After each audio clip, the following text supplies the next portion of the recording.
महायोगपीठे तटे भीमरत्या वरं पुंडरीकाय दातुं मुनीन्द्रै समागत्य तमानन्दकन्दं परब्रह्मलिङ्गं भजे पांडुरंगा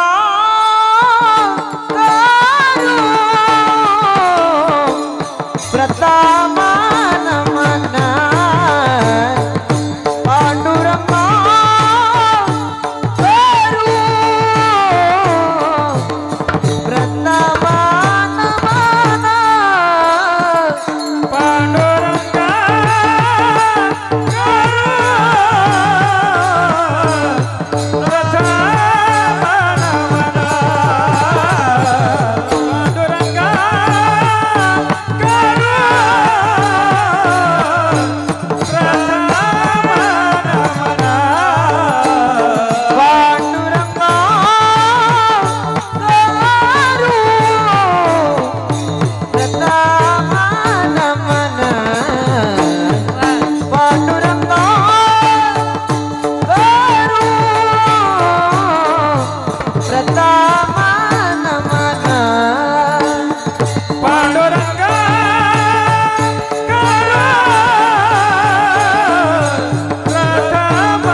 करू प्रतामान मना पांडुरंगा दुसरे चरण संतांची त्यांच्या कृपादाने कथेचा विस्तारू बाबाजी सद्गुरु दास तुका जयांचे केलिया स्मरण होय सकळ विद्येंचे अधिकरण तेची वंदू श्री चरण श्री गुरूंचे ते नमस्कारुनी आता ओम नमो ज्ञानेश्वरा करुणा करा दयाळा तुमचा अनुग्रह लादलो पावन झालो चराचर ओम नमो जियाद्या वेद प्रतिपाद्या जय जय स्वसंवेद्या आत्मरूपा विठ्ठल विठ्ठल विठ्ठल विठ्ठल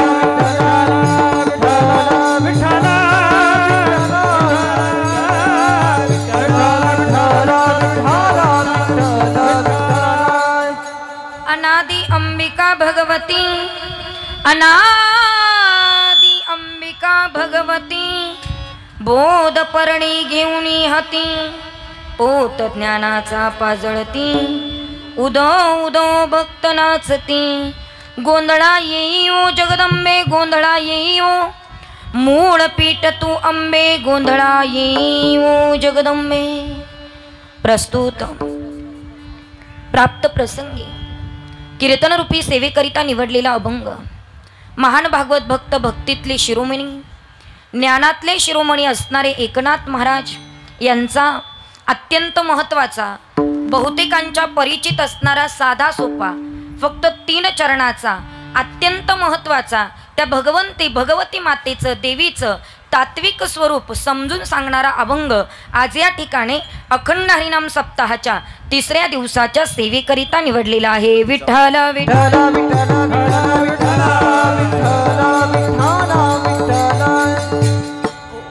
अभंगाला आपल्याला सुरुवात करायची आहे. तत्पूर्वी माझी सूचना आहे की सर्व महिला मंडळींनी अगदी पुढे येऊन बसायचे, उठायचे जागेवरून आणि पुढे येऊन बसायचे. जोपर्यंत तुम्ही ही जागा भरत नाही तोपर्यंत मी कार्यक्रम सुरू करणार नाही. पुरुष मंडळी इकडे तिकडे बसून पाहण्यापेक्षा जरा या मंडपात बसा, या जरा इकडे सरकून बसा. थोडस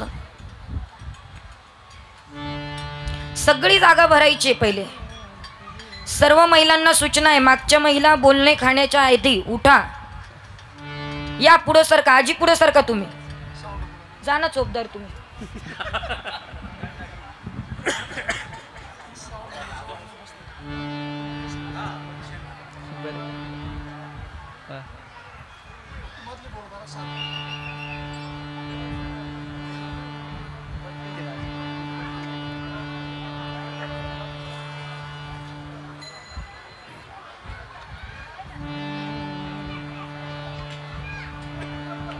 तुम्ही बडबड करणार आहात का?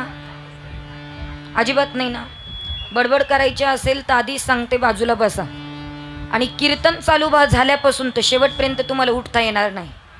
जो उठेल त्याला माझ्या जागी येऊन कीर्तन करावं लागेल. जमेल का? बोलणार नाही ना तुम्ही कोणी? बरं. विठाला विठाला विठाला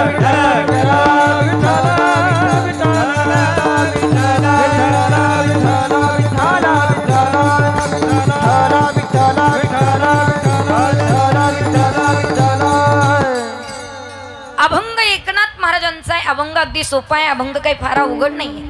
अभंग बोलता चालता पाठ होईल असा आहे. महाराज चौकड्याचा आहे, थोडा अवघड आहे. म्हणायला अवघड आहे पण पाठ करायला काही अवघड नाहीये. असा साधा सोपा आहे पण त्या भगवती मातेचं तात्विक स्वरूप समजून सांगणारा आजचा अभंग आहे. ती माता नेमकी कोण आहे ते वर्णन करणारा आजचा अभंग आहे. मी नेहमी सांगत असते, वर्णन करायला अधिकार पाहिजे, स्तुती करायला अधिकार पाहिजे, निंदा करायला अधिकार पाहिजे. महाराज कोणी कुणाची निंदा करून जमत नाही. निंदा करायची असेल तरी सुद्धा अधिकार पाहिजे, वर्णन करायचं असेल तरी सुद्धा अधिकार पाहिजे, स्तुती करायची असेल तरी सुद्धा काय पाहिजे? काय पाहिजे? अधिकार पाहिजे. कोणी कुणाची निंदा करून चालत नाही. निंदा करायचं म्हटलं तर आपण सर्व गुण संपन्न पाहिजे. ऐका, या वादकाला वाजवता येत नाही हे कोणी म्हणायचं? ज्याला निदान 4-5 तरी बोल वाजवता आले पाहिजे. या गायकांना गाता येत नाही हे कोणी म्हणायचं? ज्याला राग आला पाहिजे. राग कोणता? तुमच्या नाकाच्या शेंड्यावर येतो तो नाही. गायनातला राग आला पाहिजे. या बाईला कीर्तन जमत नाही हे कोणी म्हणायचं? ज्याने 4-5 तरी निदान कीर्तन केले पाहिजे. नागण बोंबलत फिरायचं नाही. याला जमत नाही. तुला काय जमत आहे ते पाहे. म्हणजे निंदा करायची असेल तरी सुद्धा अधिकार, स्तुती करायची असेल तरी सुद्धा अधिकार, आणि वर्णन करायचं असेल तरी सुद्धा अधिकार. त्या भगवती मातेचं वर्णन नाथ बाबा करतात, कारण महाराज नाथांचा तेवढा अधिकार आहे. एकनाथ महाराज अधिकाराशिवाय वर्णन करत नाही. केवढा अधिकार आहेत महाराज नाथ बाबांचा. यदा कदाचित आपला काळ जर जवळ आला तर आपल्याला अडवता येणार नाही, पण नाथांनी काळाला परत पाठवलंय इतका एकनाथ महाराजांचा अधिकार आहे. पहिला अधिकार आहे का? सकळ संता माझी राजा स्वामी एकनाथ माझा स्वामी एकनाथ माझा स्वामी एकनाथ माझा. संता माझी राजा स्वामी एकनाथ माझा स्वामी एकनाथ माझा स्वामी एकनाथ माझा.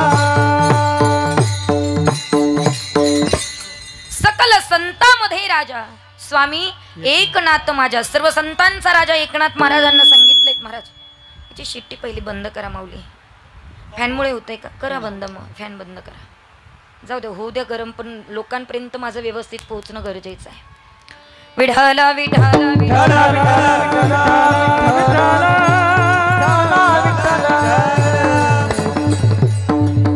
एकनाथ महाराजांचा एवढा अधिकार आहे. महाराज एवढा अधिकार आहे की काळाला परत पाठवलेत नाथांनी. घडलं काय पहा.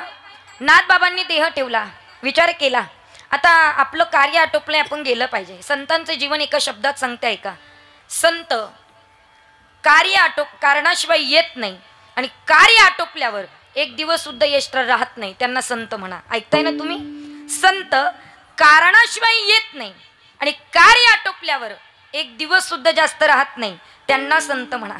नाथबाबांनी विचार केला, ज्या कार्याकरता मी आलो होतो ते कार्य माझं आटोपलंय, आता मला गेलं पाहिजे.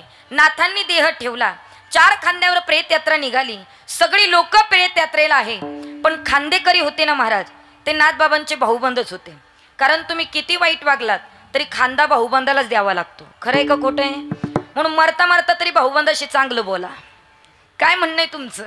काही काही माणसं मरणी मरतात पण भाऊबंदाकडे पाहत नाही महाराज. पण शेवटी खांदा कुणाला द्यायचा आहे? भाऊबंदालाच. भाऊबंदांनी प्रेत खांद्यावर घेतलेत महाराज.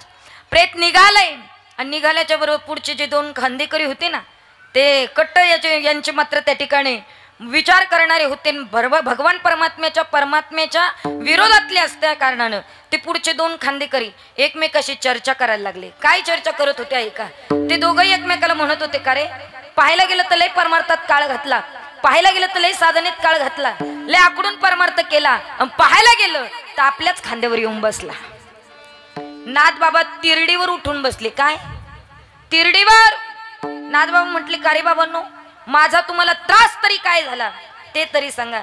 दोन्ही खांदेकरी एक शब्दही बोलायला तयार नव्हते. नाथबाबा म्हणले, आजच्या दिवस मला काही जायचं नाही, पाहू पुन्हा परत कधीतरी, कधी जायचं ते ठरवू आपण. आणि मग निघाले नाथबाबा घराकडे. दिवसामागे दिवस गेले. आता नाथबाबांनी विचार केला, आता काही आपला कोणाला त्रास नाही आणि आता आपण जायला हरकत नाही. म्हणून नाथबाबांची पुन्हा परत प्रेत यात्रा निघाली.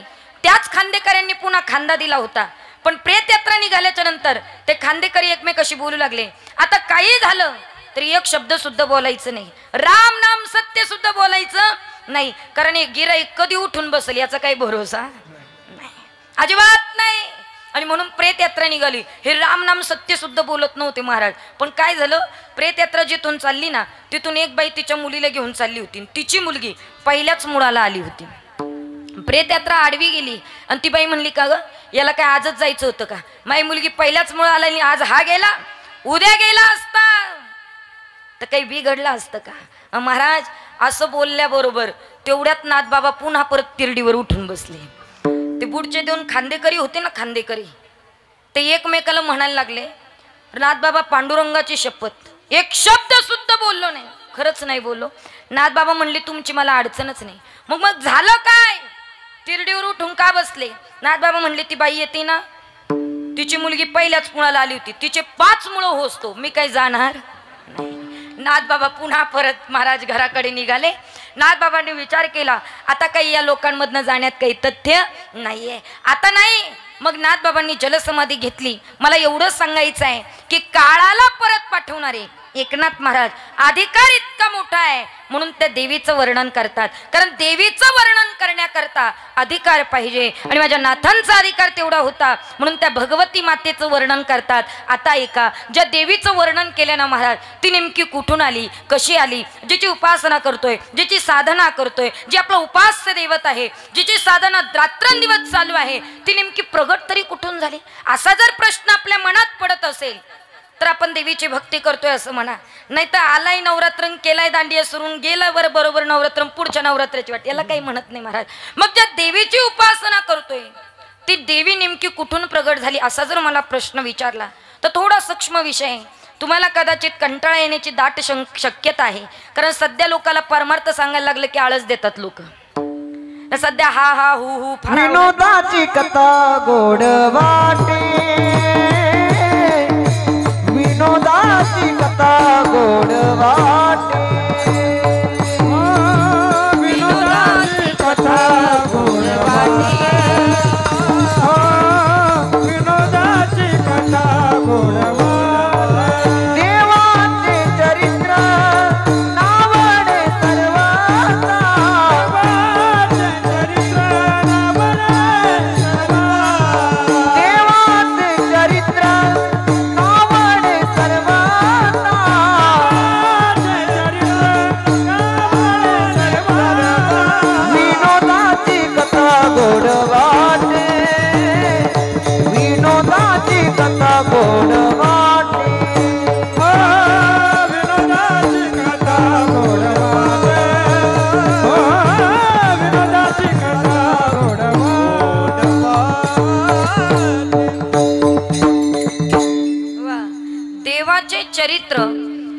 आवडे सर्वथा विनोदाची कथा गोड वाटे. सध्या कीर्तनकार विनोद सांगायला लागले की लोक म्हणतात 1 नंबर कीर्तन झालं, आणि परमार्थ सांगायला लागले की लोक म्हणतात पडलं कीर्तन. तुम्हाला काय कळतं नेमकं कीर्तनातलं? महाराज, कीर्तनकारांनी वाटोळं केलं, कीर्तन ऐकणाऱ्यांनी वाटोळं केलं. मी सहज बोलत असते.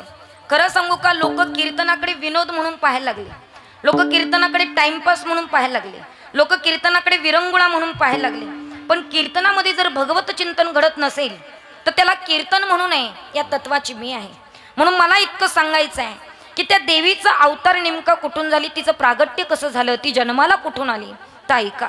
वास्तविक सांगते, ज्या वेळेला राजा दक्षाकडे यज्ञ होता, वडपे नावाचा यज्ञ राजा दक्षाने घालायचा ठरवला, आणि राजे दक्षांकडे यज्ञ असल्या कारणानं सर्व देवादिकांना आमंत्रित केलं, निमंत्रित केलं. सगळे दानव, सगळे देव, देवादी देव सगळे निमंत्रित केले. पण महादेवाला काही निमंत्रण दिलं नाही. महादेवाला निमंत्रण केलं नाही, सगळे देवाला निमंत्रित केलं. सगळे देव विमानाने राजा दक्षाकडे यज्ञाला निघाले, आणि निघाल्याच्या बरोबर विमानं सगळी सतीकडनंच जात होती. महाराज, महादेवाच्या घरावरनच जात होती. जात असताना सतीकडे एका विमान थबकलं, थांबलं आणि विचारलं, का हो तुम्हाला यायचं नाही? म्हणे कुठे?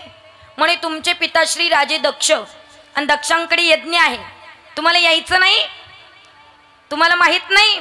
सतीनं विचार केला, मी जर म्हणावं मला माहित नाही तर माझ्या पिताश्रींचा अपमान आहे. आणि ऐका, स्त्री तीच आहे जी माहेरचा अपमान होऊ देत नाही. महाराज, आपल्या माहेरी आपल्याला कोणी किती मान न देऊ द्या, पण सासरी आल्यानंतर आपण सांगत असतो, नाही हो माझी भाऊजई खूप चांगली आहे, माझा भाऊ खूप चांगला आहे. कारण आपल्या माहेरचा कमीपणा सासरी जर सांगितला तर सासरची लोक मरेपर्यंत टोमणे देत असतात. म्हणून एक लक्षात ठेवा, माहेरचा कमीपणा दाखवू नयेत महाराज. आणि तुम्ही दाखवत सुद्धा नाही. तुम्ही पहा ना, तुम्ही फार हुशार आहात, इकडचेच पैसे गोळा करतात आणि दिवाळीला येताना तिकडून सोनं करून आणतात आणि म्हणतं माझ्या भावानी केलं. खरं आहे का खोटं आहे? तुम्ही पहा ना, कधी कधी भाऊ जर म्हणला ना मला साडीला, तुला साडी घ्यायला माझ्याकडे पैसे नाही, आपण आपल्याच पैशाची घेतो, पण नवऱ्याला सांगतो पहा ना माझ्या भावानं किती चांगली साडी घेतली. म्हणजे माहेरचा मोठेपणा करायची प्रत्येक स्त्रीला सवय असते महाराज. म्हणून माहेरचा कमीपणा कधी सांगू नये, अजिबात नाही.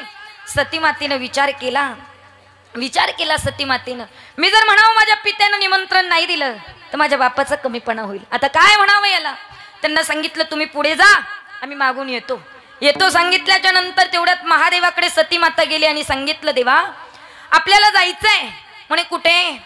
म्हणे राजे दक्ष माझे पिताश्री त्यांच्याकडे यज्ञ आहे आणि यज्ञाला सगळ्यांना निमंत्रित केलेलं आहे, आपल्याला सुद्धा जायचंय. महादेवानं सांगितलं, ऐका हो ऐका, अहो आपल्याला निमंत्रण नाही आणि निमंत्रणाशिवाय कसं जावं? आणि ऐका, निमंत्रण नसताना जाऊ नये अशा ठिकाणी. सतीमाता रागवल्या. काही ठिकाणं अशी असतात की तिथे निमंत्रणाची वाट पाहू नये, आणि काही ठिकाणं असे असतात की मात्र तिथं निमंत्रण असल्याशिवाय जाऊ नये. अशी कोणती ठिकाणं आहे की जिथे निमंत्रणाची वाट पाहू नये? तुमच्या गावामध्ये, तुमच्या नगरामध्ये जर सप्ताह बसलेला असेल आणि तुम्हाला सप्ताहाची पत्रिका जरी नसेल ना, तरी तुम्ही कीर्तनाला येऊन बसा. तुका मने जवळी पाचारी जावे, संताचरणी वावे रिगावया. तुका मने जवळी पाचारी जावे, संताचरणी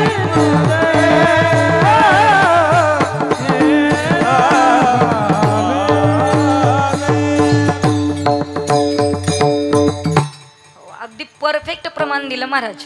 महाराज म्हटले, तुका म्हणे जवळी न मध्ये घातला, पाचारिता जावे. कदाचित जिथं निमंत्रण नाहीये मग अशा ठिकाणी जायचंय. कुठं? कीर्तनात निमंत्रणाची वाट पाहू नका, कथेमध्ये निमंत्रणाची वाट पाहू नका, प्रवचनामध्ये निमंत्रणाची वाट पाहू नका. पण ऐका, जर मित्राच्या घरी लग्न आहे आणि त्याने सगळ्यांना निमंत्रित केलंय, आपल्याला नाही केलं ना, अजिबात तिथं जाऊ नका. जिथं आपला आदर तिथे नाहीये ना महाराज, अजिबात तिथं जायची गरज नाहीये. विठ्ठल विठ्ठल विठ्ठल विठ्ठल विठ्ठल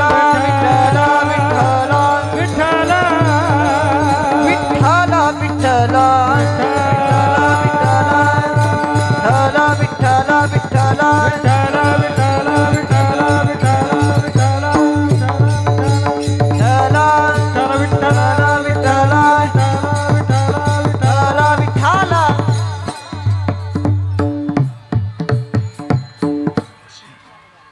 ते शिट्टी मारत आहे ना नाही मारणार बरं काय अडचण नाही दादा अडचण असली तर बंद करा काय करा विवेचन चालू असलं की बंद करा आणि विठ्ठल विठ्ठल सुरू झालं की चालू करा एक झटका तरी लय होईल महाराज विढाला विढाला विढाला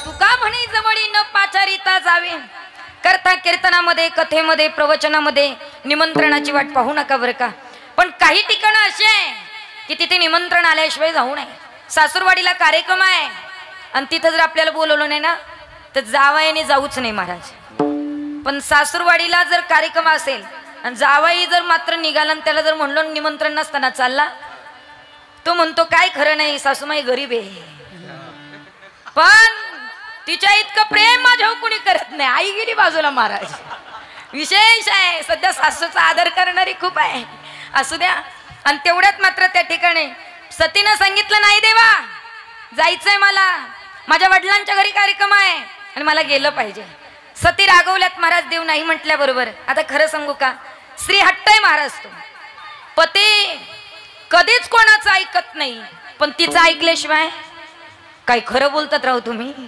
जाऊ द्या तुम्ही बायकोचं ऐकतात मला माहिती आहे पण देवाला सुद्धा ऐकावं लागलं देवाने सतीचा राग शांत केला देवाने सांगितलं तुला जायचंय नाही यज्ञाला तू जा पण मी येणार नाही नंदी महाराजांना आज्ञा केली नंदीला सांगितलं तुला सतीला घेऊन कार्यक्रमाला जायचंय नंदी महाराजांवर सती माता स्वार झाल्या आणि तिथून निघाले महाराज निघाल्याबरोबर राजा दक्षच्या गेटमध्ये जाऊन उभं राहिले राहिल्याच्या बरोबर सगळ्यांचा आदरतिथ्य होत होता सगळ्यांचा मात्र त्या ठिकाणी सत्कार होत होता स्वागत होत होतं पण सतीचं स्वागत करायला कोणीच नव्हतं महाराज ऐका सगळ्या बहिण्या आल्या होत्या हो पण ऐका सतीला वाटलं माझ्या बहिणी तरी निदान माझ्याशी चांगलं बोलतील ऐका महिला मंडळ माहेरात गेल्या ना निदान भावाशी नाही चांगलं बोलता आलं तर निदान बहिणी बहिणीचं तरी नातं बिघडू नका पण बहिणी एकत्र आल्या की एकमेकीचं उन्ह धुणं काढीत राहतात तुझ्याकडे एवढं आहे माझ्याकडे एवढं आहे माझ्या नवऱ्याने असं केलं आणि तुझ्या नवऱ्याने तसं केलं नका ना बहिणीचं नातं टिकवा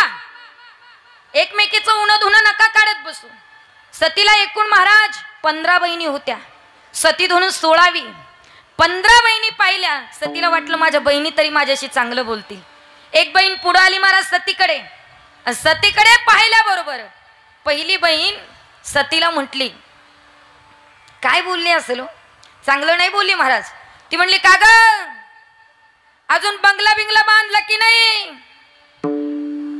घरबीर घेतलं की नाही अजून स्मशान वाट्यातच राहते राग आला महाराज सतीला राग आला बसा पटकन आजी अजिबात इथून कोणाला येऊ देऊ नका विठ्ठला विठ्ठला विठ्ठला विठ्ठला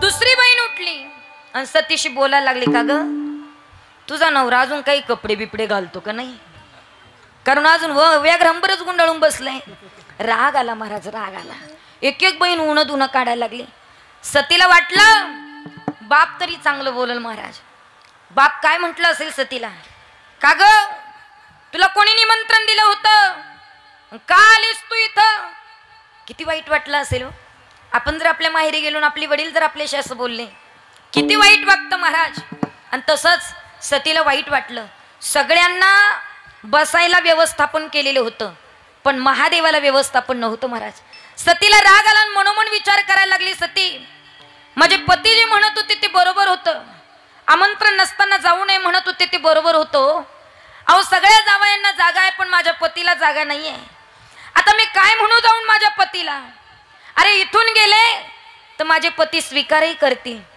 बसवतील सुद्धा तिथं पण माझ्या मनातनं माझा केलेला अपमान जाणार नाही महाराज का का जावं माझे पती दयाळू आहे पण तिथं जाऊन काही उपयोग नाही महाराज कारण सतीला वेगळा आसन केव्हापासून होता आहे का ज्यावेळेस प्रभू रामचंद्रांची परीक्षा पाहायची ठरवली सतीनं आणि परीक्षा पाहायची ठरवल्यानंतर सतीनं सीतामातेचा अवतार घेतला आणि प्रभूंकडे गेली आणि मग प्रभूंनी सती मातेला पाहिलं सीतेच्या अवतारात होती तरी आणि मग प्रभू म्हटले ये माय तेव्हापासून यमाई नाव पडलं महाराज देवीला. तेव्हापासून यमाई. माय म्हटल्यानंतर महादेवानं विचार केला, ती जर प्रभूंची आई झाली तर माझी सुद्धा कोण आहे? आई आहे. आणि मग तेव्हापासून वेगळं आसन सतीला बसायला दिलं होतं. जरी देवाने मला स्वीकारलं तरी मला दुसऱ्या आसनावर बसायला लागेल. आणि सगळ्यात महत्वाचा मुद्दा, मी जर घरी गेले तर माझ्या डोक्यात एकच राहील की माझ्या प्रत्येक रक्ताच्या थेंबामध्ये माझ्या बापाचा अंश आहे. मी राजा दक्षाची कन्या आहे. हे मला खटकेल. ज्याने माझा अपमान केलाय, ज्याने माझ्या पतीचा अपमान केलाय, ते मला खटकेल आणि जाण्यात काही तथ्य नाही. म्हणून सीता मात्र सती मातेनं त्या आहुतीमध्ये उडी घेतलीत महाराज. त्या यज्ञकुंडामध्ये उडी घेतली. आणि मग नारद महर्षींनी तो निरोप महादेवाला सांगितलाय. महादेव रागवले, जटा उपटलीत महाराज. आणि खाली आपटल्याबरोबर वीरभद्र तयार झाले. आणि वीरभद्र तयार झाल्याच्या नंतर राजा दक्षाचे गण आणि वीरभद्राचे गण अर्थात महादेवाचे गण दोघांमध्ये युद्ध सुरू झालेत महाराज. राजा दक्षाचा गण एक एक एक एक एक एक सैन्य मरायला लागलेत महाराज. मरत असताना राजा दक्ष हरण्याकडे मात्र वाटचाल करत होता. महादेव तिथं प्रगट झाले आणि महादेवाने राजा दक्षाकडे पाहिलं, याने माझ्या पत्नीचा अपमान केलाय. आणि मग लक्षात घेता महादेवाने राजा दक्षाचं शिर कट केलेत महाराज. आणि मात्र बाजूला उडालंय. धड एका बाजूला आहे, शिर एका बाजूला आहे. आणि मग राजा दक्षाची पत्नी अर्थात माझ्या सती मातेची मातृत्व रडायला लागलंय. आणि रडायला लागत असताना महादेवाला सांगितलं, तुम्ही माझे जावई आहात, माझे जावई आहात तुम्ही. आणि ते माझे पती आहे, माझ्या सौभाग्याचं लेणं आहे. ते जर गेले तर मला कुंकू लावता येणार नाही. काही करा पण त्यांना जिवंत करा. धड हालतंय हो, धड तडफडताय, काही करा पण त्यांना जिवंत करा. सांगितल्याच्या नंतर मग महादेवाच्या लक्षात आलं, हिच्यासाठी तर जिवंत करावं लागेल. पण दुसरी गोष्ट अशी आहे, ज्याच्या घरी यज्ञ असतो त्याला मारण्याचा अधिकार नसतो महाराज. तो किती चुकीचा वागेल तरी त्याला मारण्याचा अधिकार नसतो. आणि मग महादेवाने सांगितलं, तुमच्या नवऱ्याला जिवंत करायचं असेल तर रस्त्याने जा, जो प्राणी तुम्हाला चालताना दिसेल त्या प्राण्याचं शिर कट करा आणि राजा दक्षाला बसवा. परत चालत असताना मात्र त्या ठिकाणी बकरीचं पोरग बोकडाचं शिर कट केलंय महाराज. आणि मात्र राजा दक्षाला बसवलंय. बसवल्याबरोबर राजा दक्ष उठून उभे राहिले. आणि बोकडचं शिर असल्या कारणानं राजा दक्षा त्या बोकडाच्या आवाजामध्ये गागायला लागला, मेह मेह करायला लागला. महादेव खळका हसायला लागले महाराज खदखदा. म्हणून ऐका महिला मंडळ, जर कधी महादेवाच्या मंदिरात गेलात तर घंटा नाही वाजवलं चालेल, टाळी नाही वाजवली चालेल, पण एकदा बोकडचा आवाज काढा. देवाला आनंद होत असतो. देवाला आनंद महाराज. हसतो देव हसले महाराज. आणि हसल्याबरोबर तेवढ्यात काय सांगावं, देवाच्या लक्षात आलं, सतीकडे पाहावं. सतीकडे पाहिलं महाराज. यज्ञकुंडामध्ये उडी घेतलेली सती, त्या सतीला असं हातामध्ये घेतलेत महाराज. महादेव चाललेत रागाने क्रोधित झालेले आहे. तांडव करायचं आहे. पण भगवान विष्णूच्या लक्षात आलं, महादेवाने जर तांडव केलं तर संपूर्ण विश्व संपल्याशिवाय राहणार नाही. या विश्वातला प्राणी मात्र जगणार नाही. मग हे तांडव थांबवलं पाहिजे. मग अशा वेळेला काय करावं? भगवान महाविष्णूनं स्वतःचं सुदर्शन चक्र सोडलंय पाठीमागे. आणि पाठीमागे सोडल्याच्या बरोबर सतीचा एक एक पार्ट गळून पडू लागलात महाराज. आणि जिथं जिथं पडत गेला तिथं तिथं खंड निर्माण होत गेले. आणि त्या खंडापासून देवी अवताराला आलीत महाराज. असे जर बघितले तर एकूण जगभरामध्ये मार्कंडे पुराणानुसार 52 खंड आहे. 52 ठिकाणी खंड आहे. मग असे 52 ठिकाणी खंड कुठं कुठं आहेत सांगताय का? भारतामध्ये एकूण 42 खंड आहे. श्रीलंकेत 1 आहे, पाकिस्तानात 1 आहे, पश्चिम बंगालमध्ये 4 आहेत, नेपाळमध्ये 2 आहेत, लडाखमध्ये 1 आहे. असे 52 खंड 52 ठिकाणी पडलेत. पण भारतामध्ये एकूण 42 आहे. पुढे चला, महाराष्ट्रामध्ये भारतातल्या 42 पैकी महाराष्ट्रामध्ये 3.5 आहे. आणि महाराष्ट्रापैकी महाराष्ट्रात जर आले तर महाराष्ट्रातल्या 3.5 शक्तिपीठापैकी अर्ध शक्तिपीठ नाशिक जिल्ह्यामध्ये आहे. आणि म्हणून नाशिक जिल्ह्यामध्ये सप्तशृंगी मातेचा अवतार झालेला आहे. बोल सप्तशृंगी माते की. आई कृपा करी माझ्या बरी जागवितो रथ सरी. आई कृपा करी माझ्या बरी जागवितो रथ सरी. आई गोंधळाला गोंधळ वाटला भवानी गोंधळाला गोंधळ वाटला भवानी गोंधळाला गोंधळ